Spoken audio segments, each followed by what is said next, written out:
حلال کیا ہے تینوں حیوانات کے پیشاب اور فضلات کے پاک ہونے پر، کیونکہ اس کا کھانا جائز ہے۔ کہیں یہ نہیں لکھا ہے کہ کھانے کے علاوہ استعداد عقل ہو، یعنی اس کو تیار ہی کھانے کے لیے کیا گیا، ایسی کوئی قید نہیں ہے۔ تیار ہی کھانے کے لیے کیا گیا، جبکہ یہ تینوں حیوانات وزن اٹھانے کے لیے، سواری کے لیے، مسافرت پر جانے کے لیے تیار کھانے کے لیے نہیں ہوا کرتے ہیں۔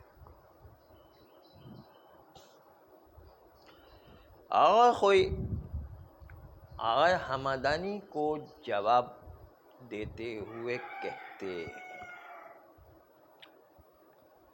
کہ جواب اس کا وہی ہے جس پر ہم نے پہلے ہی آگاہی دی ہے، اور اس جواب کا خلاصہ یہ کہ یہ موثقہ طہارت ابوال ثلاثہ پر صرف ظہور و التزام کی وجہ سے صراحت نہیں ہے۔ جب صراحت نہیں ہے تو اس روایت موثقہ کو اخبار متقدمہ صریحہ نجاست کے ذریعے سے تخصیص دیں گے اور کہیں گے کہ موثقہ صرف دلالت کر رہی ہے کہ نماز جائز ہوگی اس تین حیوانات کے ابوال میں، اس حیثیت سے کہ وہ محلل العقل ہے اپنی طبیعت کے ذریعے سے، اور یہی موثقہ دلالت التزامی کے ذریعے سے دلالت کرے گی کہ ان کے ابوال پاک ہیں۔ تو دوسری طرف اخبار متقدمہ دلالت کرتی دلالت مطابقی کے ذریعے سے کہ ابوال ان تینوں کے نجس ہیں۔ بس کوئی چارہ نہیں ہے کہ موثقہ کو اس مطابقی والی دلیل کے ذریعے سے قید کریں کہ وہ حلال جانور کہ جس کو استناد دیا گیا ہو کہ اس کو پالا ہی گیا ہے کھانے کے لیے، اس کی طبیعت میں کھانا ہے، ایسے مرغی، بھیڑ بکری اور گائے، اونٹ، بھینس، یہ طبیعتاً کھانے کے لیے پیدا کیے جاتے ہیں، لیکن گھوڑا، گدھا، خچر یہ عام طور پر سواری کے لیے استعداد و تیار کیے جاتے ہیں۔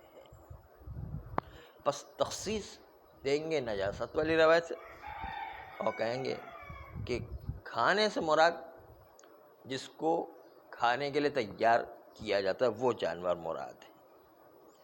یہ تخصیص دے دیا آخوئی نے آغا حمدانی کی روایت کو۔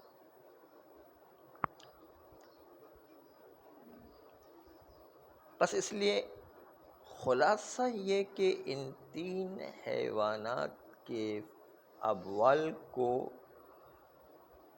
نجس کا حکم دینے میں کوئی محظور نہیں، نجس قرار دیا جا سکتا ہے، جو ابھی استدلال کے تخصیص والا ہے۔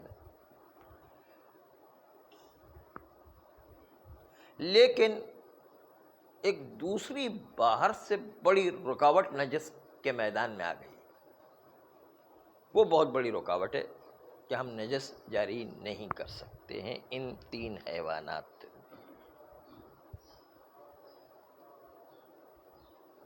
جس کی وجہ سے ہم مجبور ہیں ان تین حیوانات میں بھی طہارت ابوال کا فتویٰ دیں، طہارت ابوال کا حکم جاری کریں۔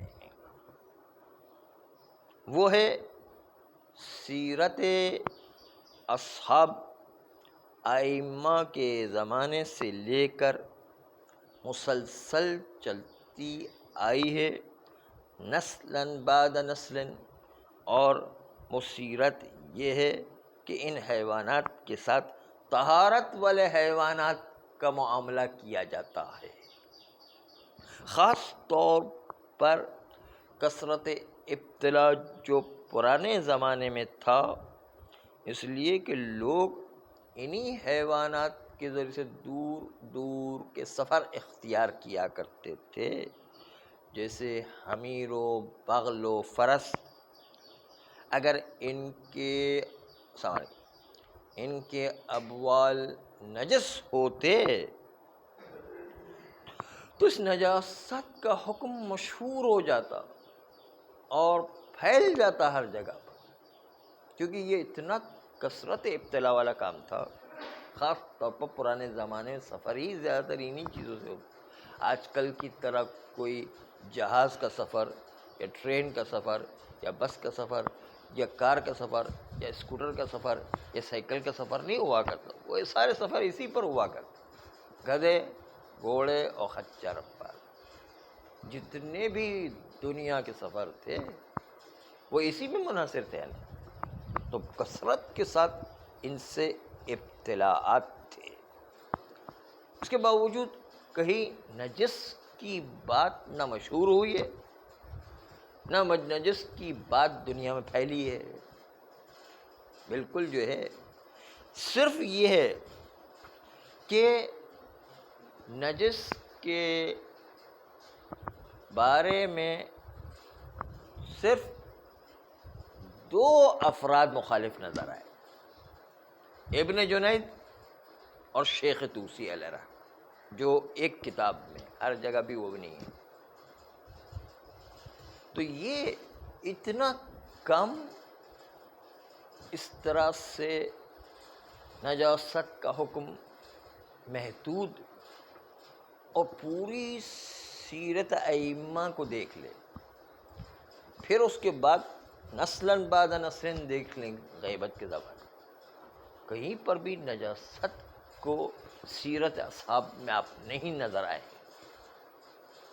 سب کا سب نسلاً بعد نسلاً یدن بعد یدن، ایک کے بعد ایک جو ہے اس طریقے سے ہم دیکھتے ہیں کہ سب کے سب اس کو پاک مان رہے ہیں.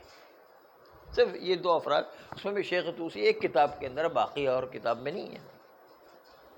سمجھ لیں ایک ابن جنید ہے جو مخالفت کرے. ابن جنید اہل سنت کے عالم ہیں، اور ابن جنید بغدادی جو بہلول کے ساتھ مقابلہ کیا کرتے تھے اکثر، اور جو ہے منہ کی کھاتے تھے اکثر. تو یہ ایک بلیل جو ابن جنید کی وجہ سے فتاویٰ ہم کیسے نجاست کا فتویٰ دیتے ہیں. یہ ذرا سا رکاوٹ ہمارے علماء متقدمین، علماء متاخرین، اور یہ سیرت قطعیہ ہے جو کشف کرتا ہے کہ ان حیوانات کے فضلات پاک ہو. اسی لیے وہ اخبار جو صریحاً گزر چکی ہے، جس میں نجاست کا تذکرہ صراحت کے ساتھ آیا ہے، اس کو حمل بر تقیہ کریں. حمل بر تقیہ کیوں؟ حمل بر تقیہ کی بھی ایک وجہ موجود ہے، اور وہ حمل بر تقیہ کی وجہ یہ ہے کہ عامہ کے وہاں پر فتویٰ یہ تھا کہ ان تینوں حیوانات کے ابوال و فضلات نجس ہوا کرتے ہیں، خصوصاً حنفی علماء کے وہاں پر. حنفی جو اصل میں حنفی کا تذکرہ اس لیے کیا گیا کہ وہی زیادہ تر چھائے ہوئے تھے. اب بھی آپ دیکھیں اہل سنت میں حنفی جو ہے لوگ زیادہ ہیں. وہ تو ابھی دشمنی اہل بیت کے اندر حنفیوں کو بھی اہل بیت سے دور کیا جا رہا ہے، وہ ایک الگ بات ہے، ورنہ وہ حنفی فرقہ ہمیشہ سنیوں میں غالب رہا ہے. تو برادران اہل سنت ملتزم تھے کہ ان تینوں حیوانات کے فضلات نجس ہیں. یہاں پر میں ایک انہی صاحب کا فتویٰ یاد آ گیا جو آپ کو فتویٰ بیان کرتے ہوئے چلے. بد نہیں ہے کہ یہاں تذکرہ ہو جائے. اور وہ روایت مختصر کی زحمت دے رہے ہیں. وہ روایت یہ تھی کہ ایک شخص کوفہ کا رہنے والا تھا. اس کو اپنے دوست سے کسی ضروری کام سے ملنے جانے کے لیے برابر کا شہر تھا حبیرہ، وہاں پر ملنے کے لیے جانا تھا. تو یہ خچر والے کے پاس گیا. جس طرح آج کل رینٹ کار ہوا کرتی ہے، اس طرح اس وقت رینٹ خچر تھا. اس کے پاس گیا. خچر والے کے پاس جو گیا تو اس سے کہا کہ بھائی میں خچر کرائے پر لینا چاہتا ہوں. تو اس نے کہا کہ آپ کہاں جائیں گے؟ کہا میں حبیرہ جاؤں گا. حبیرہ جو برابر کا کوفے کے برابر کا ایک شہر تھا، قریب ہی تھا. کہا کہ حبیرہ جاؤں گا.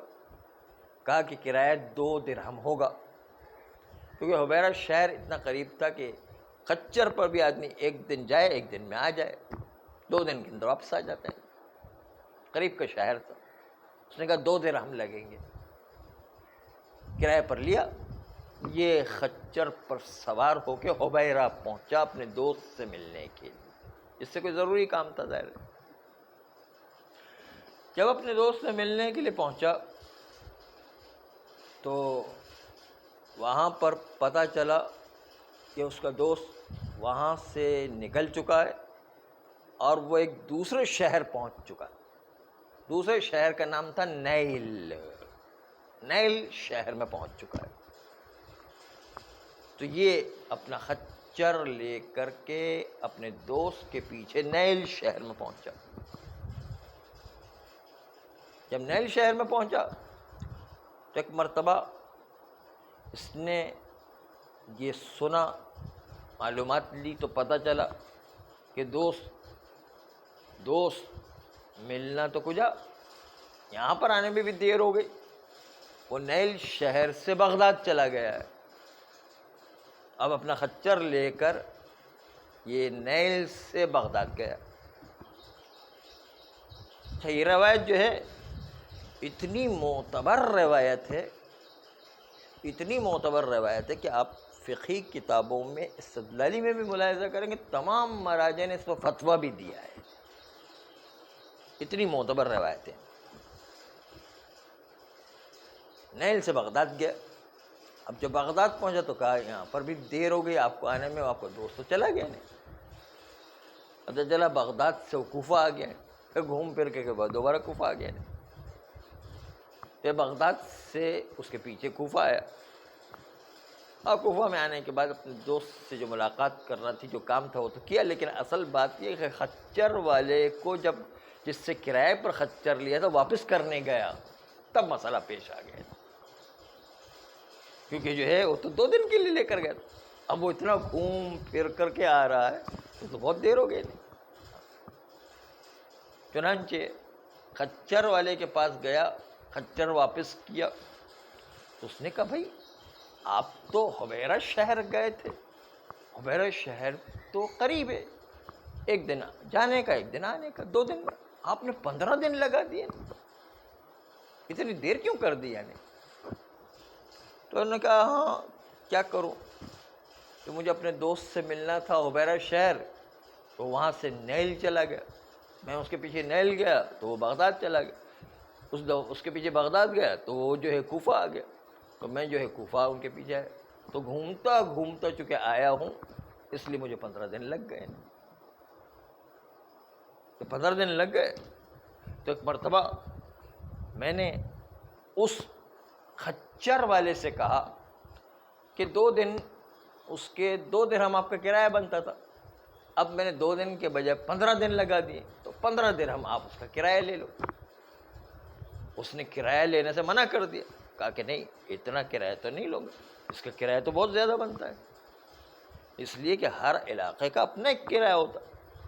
کوفہ سے حبیرہ کا کرایہ 2 درہم تھا، لیکن جو حبیرہ سے آپ نیل گئے اس کا کرایہ الگ ہے.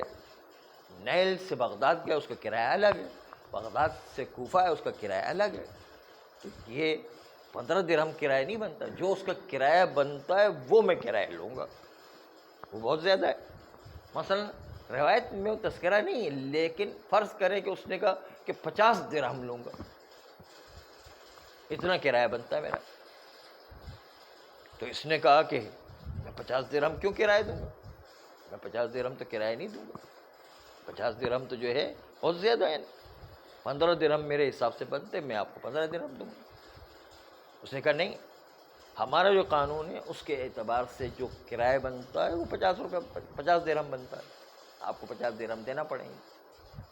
یہاں تک کہ ہم دونوں میں بحث و تکرار ہوئے، جھگڑا ہو گیا، اور جھگڑا ہونے کے بعد کیس کورٹ میں گیا. اس زمانے کی جو کورٹ تھی اس میں چلا گیا. جب کورٹ پہ کیس گیا تو وہاں پر حکومت کی طرف سے قاضی صاحب بیٹھے ہوئے تھے، بہت مشہور قاضی، اس زمانے کے جو ہے بہت مشہور قاضی، مشہور ترین قاضی، بلکہ آپ بہت اچھی طرح پہچانتے ہیں. جو وہ مشہور قاضی بیٹھے ہوئے تھے، انہوں نے جب سارا کیس سنا تو ایک مرتبہ کا آپ نے گناہ کیا ہے کیونکہ آپ نے مالک کی اجازت کے بغیر خچر کو استعمال کیا ہے.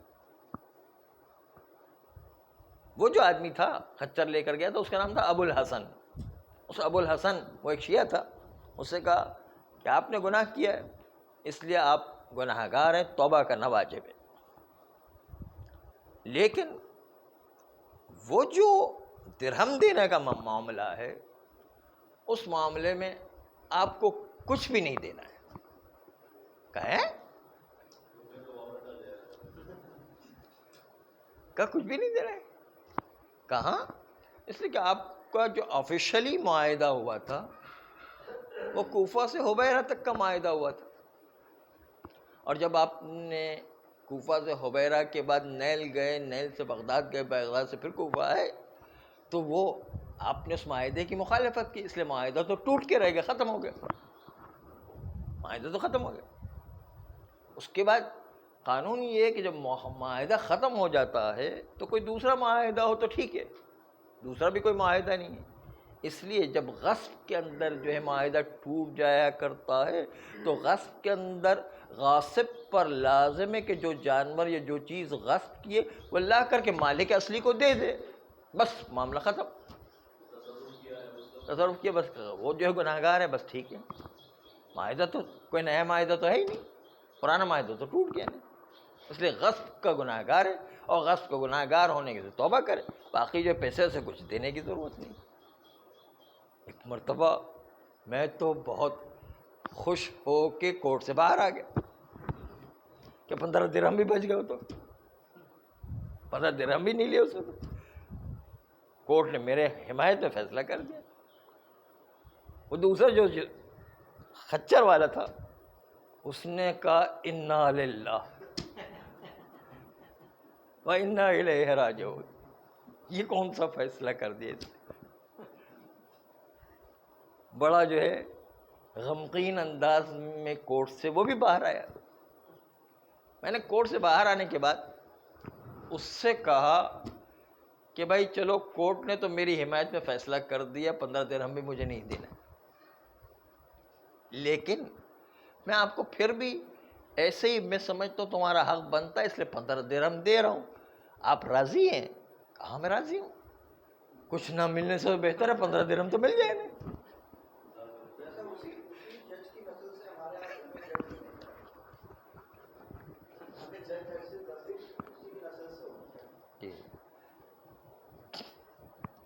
اب تو اس سے ہی بدتر نسل والے آ گئے ہیں. 15 درہم جو میں دے رہا ہوں، آپ جو ہے میرے حساب سے آپ کا حق بنتا ہے تو میں آپ کو 15 درہم دے رہا ہوں. آپ راضی ہیں؟ کہا میں راضی ہوں، بالکل راضی ہوں، بالکل راضی. اس نے 15 درہم لے لیا. اب بات آئی گئی ہو گئی. اسی سال ابو الحسن کو حج کے لیے جانا تھا. چنانچہ جب حج کے لیے گیا، حج سے فارغ ہونے کے بعد مدینہ منورہ امام صادق علیہ الصلوۃ والسلام سے ملاقات ہوئی. امام صادق علیہ السلام سے جو ملاقات ہوئی، ایک مرتبہ گفتگو کے دوران یہ بات نکل آئی کہ مولا اس سال تو مجھے بھی کورٹ میں جانا پڑ گیا، اور یہ ایک قصہ پیش آیا. وہ تو اپنا قصہ بیان کے قصے کے عنوان سے جو ہے امام کے سامنے بیان کیا. امام علیہ السلام نے کہا کیا کہا کہ اس نے قاضی نے فیصلہ کیا کہ کچھ بھی نہیں دینا. کہا معاذ اللہ. امام نے کہا معاذ اللہ، یہ کون سا فیصلہ ہے؟ یہ تو بالکل غلط فیصلہ کیا اس نے. کہا یہ فیصلہ ہے کہ جس کی وجہ سے اللہ آسمان کو بند کر دیتا اور آسمان سے نعمت اور بارش نازل کرنا بند کر دیتا ہے. یہ وہ فیصلہ ہے کہ جس کی وجہ سے اللہ زمین کو بند کر دے، زمین جو غلہ ہوگا نا بند کر دیتا ہے. ایسا غلط فیصلہ کر دیا اس نے تو یہ جو ہے وہ بالکل غلط فیصلہ ہے. کہا مولا پھر اب کیا کروں؟ کہا جاؤ، وہ جو خچر والا کہہ رہا تھا وہ صحیح کہہ رہا تھا. خچر والا جو کرایہ کہہ رہا تھا، رعایت میں وہ 50 درہم نہیں ہے، لیکن ہم مثال کے طور پر کہ وہ زیادہ مانگ رہا تھا، جتنے وہ مانگ رہا تھا وہ صحیح مانگ رہا تھا کہ اپنے حساب سے اس کا جو کرایہ بنتا تھا وہ سارا آپ کو دینا پڑے گا. یعنی 15 درہم تو دے دیے، 35 درہم اور دینا پڑیں گے. کہا مولا لیکن میں نے اس خچر کو چارہ بھی تو کھلایا، خچر کو دانہ بھی کھلایا، خچر کو پانی بھی پلایا، بہت سی جگہ سے مہیا کرنے کے لیے اس میں بھی خرچہ ہوا ہے. تو اس کا کیا میں اس کو کاٹ لوں؟ امام نے کہا نہیں، وہ کاٹ نہیں سکتے، اس لیے کہ تم نے خچر کو غصب کیا تھا اور غاصب کے اوپر اشد مجازات ہوا تھا، اس لیے تم اس کو کاٹ نہیں سکتے ہو. تمہارے اوپر گردن پہ خود ہی وہ خرچہ پڑے گا. اشد مجازات ہے، تم نے غصب کیا تھا، غاصب کے اوپر اشد مجازات ہوتا ہے، اس لیے خرچہ سارا تمہارا اپنا ہو گیا. کہا مولا لیکن میں نے جب اس کو 15 درہم دیے تو اس کو میں نے راضی کر لیا تھا، وہ بالکل خوشی ہنسی خوشی راضی ہو کر کے 15 درہم لے کر کے. تب جب راضی ہو گیا تو اب جو ہے کیا پھر بھی مجھے وہ 35 درہم دینا پڑیں گے؟ کہا وہ راضی ہونا راضی ہونا نہیں، اس لیے کہ وہ جو راضی ہوا تھا اس بنیاد پر راضی ہوا تھا کہ اس کو کچھ بھی نہیں ملنے والا ہے. اس کی بنیاد پر اس نے کہا چلو کم سے کم 15 درہم تو مل رہے ہیں. لیکن جب اس کو بتایا جائے کہ بھائی تمہارا حق تو 50 درہم بنتا ہے، اس کے بعد وہ معاف کر دو 15 درہم پر راضی ہو یا تو پھر راضی کہلائے گا. یہ کوئی راضی تھوڑی کوئی، یہ جو فراڈ سے راضی کر لیا جائے یا غلط فیصلے سے راضی کر لیا جائے، یہ کوئی راضی نہیں ہے.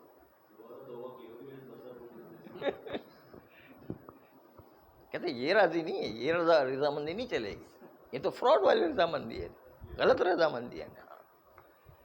یہ رضامندی نہیں چلے گی. نہیں، ایک مرتبہ جو ہے امام علیہ السلام نے کہا نہیں یہ رضامندی بھی غلط ہے، رضامندی درست نہیں ہے.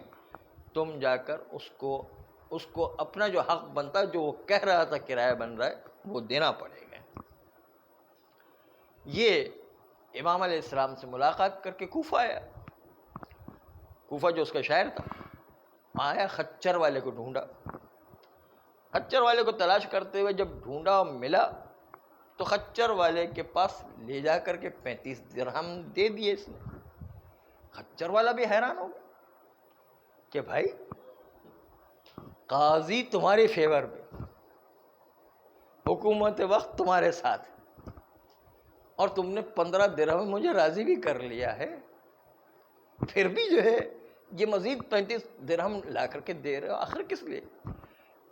کہا کیا کروں، میرے مولا آقا نے چونکہ کہا اس لیے جو ہے میں یہ لا کر کے دے رہا ہوں. اب بتاؤ تو صحیح کس نے یہ فیصلہ کیا ہے؟ یہ فیصلہ کس کا ہے؟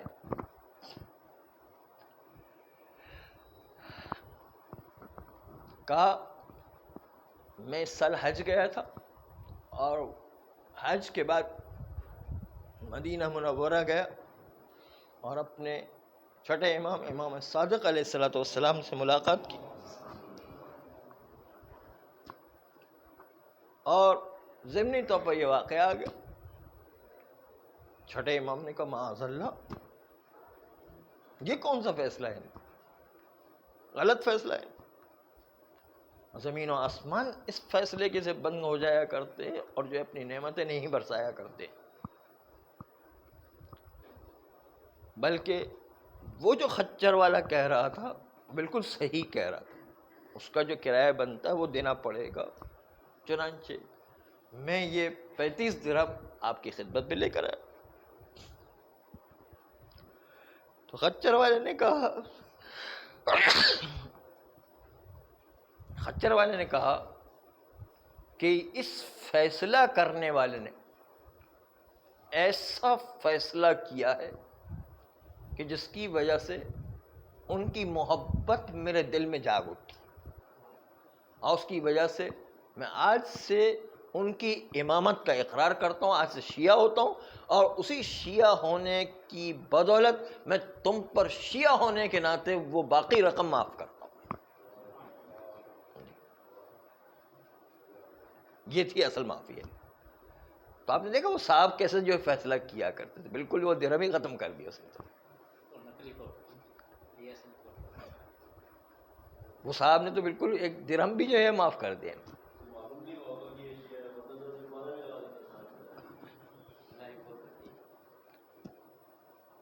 پر اس زمانے جو ماحول تھا اس کے حساب سے، تو اس زمانے سے برادران اہل سنت میں حنفی فرقے کے لوگ بہت زیادہ تھے۔ یہ تو اس وقت دہشت گرد فرقہ، اور یہ فرقہ جس نے شیعہ کافر کا نعرہ لگایا ہے، یہ فرقہ تو دیکھتے ہی دیکھتے ہمارے سامنے وجود میں آ گیا پیسے کی بدولت۔ ورنہ یہ ہم جب بچپن میں تھے تو کسی کو وہابی کہہ دیں تو گالی سمجھی جاتی تھی، باقاعدہ جیسے یزید کہتے ہیں نا، اس طرح گالی سمجھی جاتی تھی۔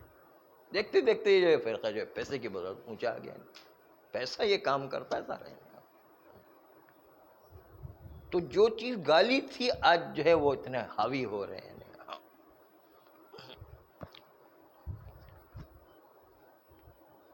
تو اس زمانے میں بھی حنفی فرقہ بہت زیادہ تھا اور وہی پھیلا ہوا تھا۔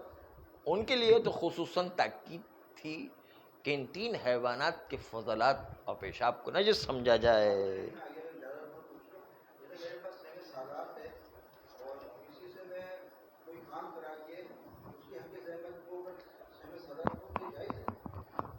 ایسے ہی نہیں، بات پہلے سے جو ہے طے ہونا چاہیے کہ میں آپ سے یہ کام کرا رہا ہوں اور اس کے پیسے اسی سہم سادات سے کاٹ لوں گا، اگر وہ راضی ہے تو ٹھیک ہے۔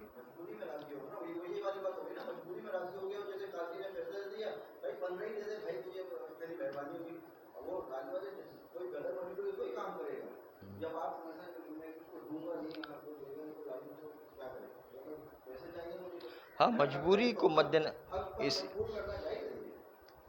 اسی لیے کہا گیا کہ سہم سادات دیتے وقت آپ اس کے ہاتھ میں پہلے پیسے دے دیں، پھر کہیں کہ اب کیا اس میں سے میں مزدوری کاٹ سکتا ہوں یا نہیں، یوں پہلے اس کے ہاتھ میں آ جائے، یوں اس طرح کے۔ ہاں،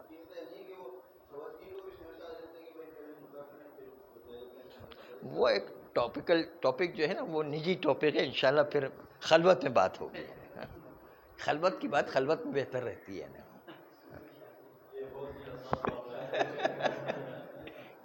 یہ تو ہر ایک کے ساتھ، ہر مولوی کے ساتھ یہ چپکا ہوا ہے، سمجھ جائیں۔ اور بقول آغا نوری صاحب کی ایک ہی تو حق مولویوں کو ملا تھا، اس میں بھی دوسرے لوگ دخالت کر رہے ہیں۔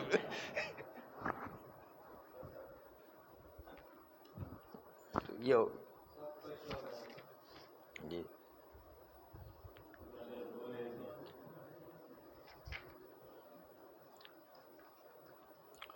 کہتے ہیں کہ اس مطلب کو صاحب حدائق نے ذکر کیا ہے کہ نجاست اہل سنت کے وہاں پر تقیے کے عنوان سے آ سکتی ہے،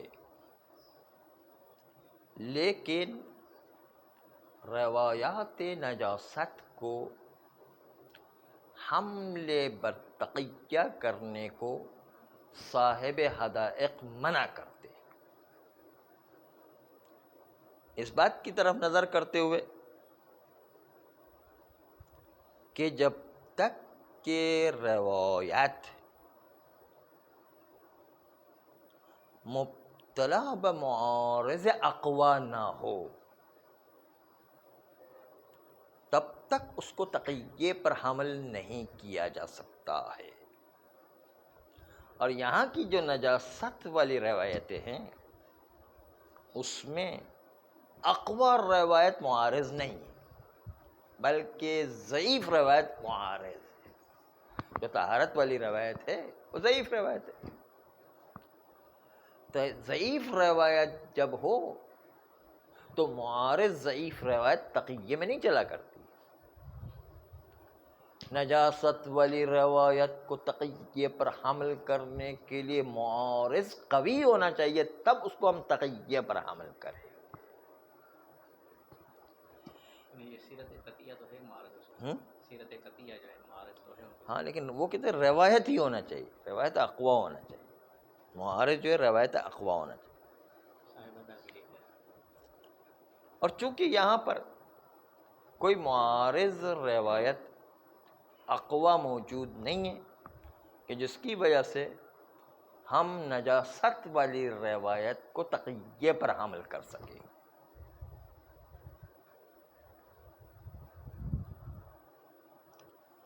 آغا خوئی فرماتے ہیں کہ یہ بات صاحب حدائق کی درست ہے لیکن ہمارے مقام میں درست نہیں، کیونکہ سیرت قطعی اصحاب و علماء اقدمین طہارت پر قائم ہیں اور یہ ہمیں دعوت دیتے ہیں.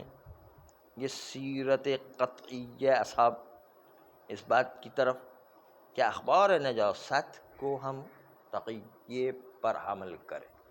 یعنی دوسرے الفاظ میں روایت معارض نہیں ہے